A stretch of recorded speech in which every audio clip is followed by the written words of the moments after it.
ಜಗತ್ತಿಗೆ ಕತ್ತಲಾದ್ರೂ ಈ ರಮೇಶಂಗೆ ಬೆಳಕೇ ಬೆಳಕು. ಕಾರಣನ ನಗು ನೋಡಿ ಸುಸ್ತಾಗಿದ್ದ ಜೀವಕ್ಕೆ ಅವನ ಕಣ್ಣೀರೇ ತಣ್ಣೀರು, ಅವನ ನಿಟ್ಟುಸಿರೇ ತಂಗಾಳಿ. ಇವತ್ತಿಂದ ಶುರು ಕರ್ಣನ ತಿಪ್ಪೆ ಬದುಕಿನ ಹೊಸ ಅಧ್ಯಾಯ.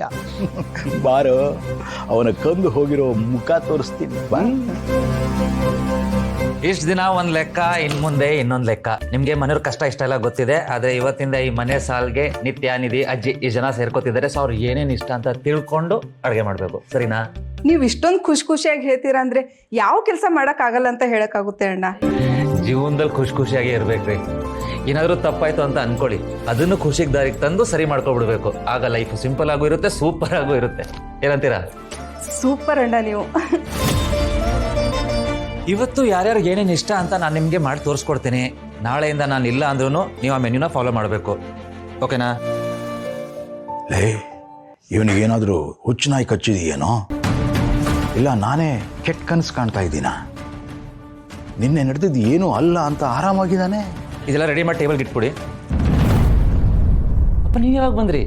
ನಿಮ್ಗೋಸ್ಕರ ಬಿಸಿ ಬಿಸಿ ಕಾಫಿ ರೆಡಿ ಇದೆ, ತಗೊಂಡ್ ಬರ್ತೀನಿ ರೀ. ಏ ಕರ್ಣ, ಏನಾಗಿದೆಯೋ ನಿನಗೆ? ಆರಾಮಾಗಿದೆಯಾ ತಾನೇ? ಡೌಟೇ ಇಲ್ಲ, 100% ಸೂಪರ್ ಆಗಿದ್ದೀನಿ. ಕಾಫಿ ತಂದೆ ಇರಿ.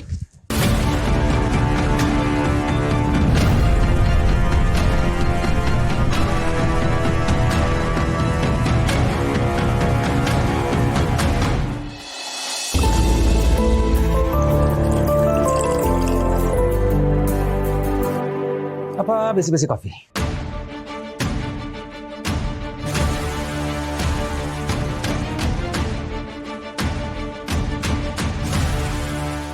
ಹೇಗಿದೆ ಅಂತ ಹೇಳಲೇ ಇಲ್ಲ.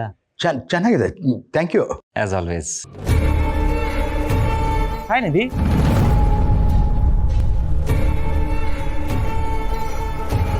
ನಿದ್ದೆ ಚೆನ್ನಾಗಾಯ್ತಾ? ಹೊಸ ಮನೆ, ಹೊಸ ಜಾಗ, ಹೊಸ ಗಾಳಿ. ನಿದ್ದೆಗೇನೋ ತೊಂದರೆ ಆಗಿಲ್ಲ ತಾನೆ? ಯಾಕ್ರೆ ನಿಂತೇ ಇದ್ದೀರಾ? ಬನ್ನಿ ಕೂತ್ಕೊಳ್ಳಿ. ಕೂತ್ಕೊಳ್ಳಿ, ತಗೊಳ್ಳಿ. ನಿಮ್ಗೆ ಅಂತ ಮಾಡಿರೋ ಸ್ಪೆಷಲ್ ಕಾಫಿ.